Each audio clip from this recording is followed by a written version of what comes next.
Nationwide, Republican vote suppression efforts, anti-voter efforts, is coming to a crisis point in the state of Texas right now. You just heard from Texas House Democrats speaking at a news conference tonight in Washington. Earlier today, they left the state of Texas with plans to break quorum and effectively halt the special session. Good evening, I'm Robert Hadlock. And I'm Britt Marino. Thank you for joining us. The lawmakers we spoke to say they have no plans on coming back to Texas until August, after the special session is scheduled to end. KXAN's Alex Caprariello is live at the Capitol to further explain. Alex. Yeah, Brett, this all comes down to the proposed election integrity bill, one of the main items on the special session agenda. Republicans say it prevents voter fraud from happening at the polls, but Democrats say it could prevent minority voters from making it to the polls altogether. The Texas House Democrats I spoke to today called this decision to fly to D.C. a last resort, a huge risk, and a Hail Mary. And in the end, Governor Greg Abbott could just call another special session when this one ends.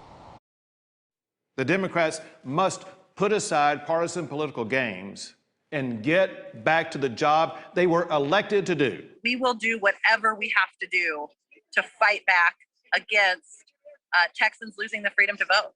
Representative Aaron Zwiener spoke to me from the plane to Washington, D.C. Right beside her on that flight, her toddler. She didn't want to leave her family for more than 3 weeks, but said this was her duty to protect the voting rights of millions of Texans. You have to take a big risk sometimes to protect the people you're elected to represent.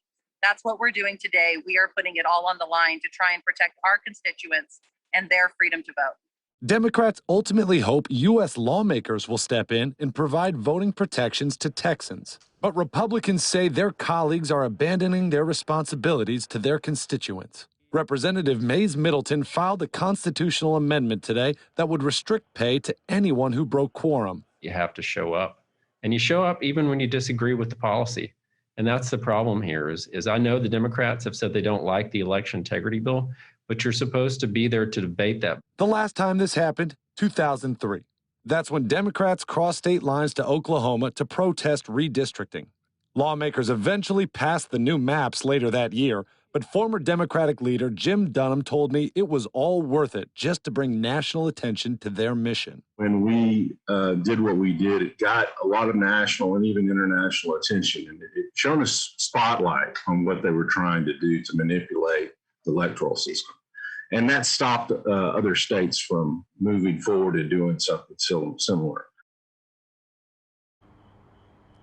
Governor Abbott says breaking quorum could hurt the possibility of other important agenda items from passing during this special session, like teacher retirement benefits, property tax relief, and funding for children in foster care. Democrats, however, say those items could have and should have passed during the regular session. Reporting live in the Capitol, I'm Alex Caprariello, KXAN. Alex, thank you so much. And you might be asking, what exactly is a quorum? A quorum is the minimum number of members of an assembly that must be present at any time of its meetings in order to make the proceedings of that meeting actually valid. Now, the House must have 2/3 of its members or 100 people present. The Senate also needs 2/3 or 21 members present. Alex mentioned 18 years ago, Republicans faced a similar fight. At the time, Republican Speaker of the House Tom Craddick ordered DPS troopers to round up and arrest the Democrats who flew to Oklahoma. We reported back then that the troopers did go to Oklahoma, but the lawmakers refused to return to Austin, and the troopers had no legal authority to arrest them in Oklahoma.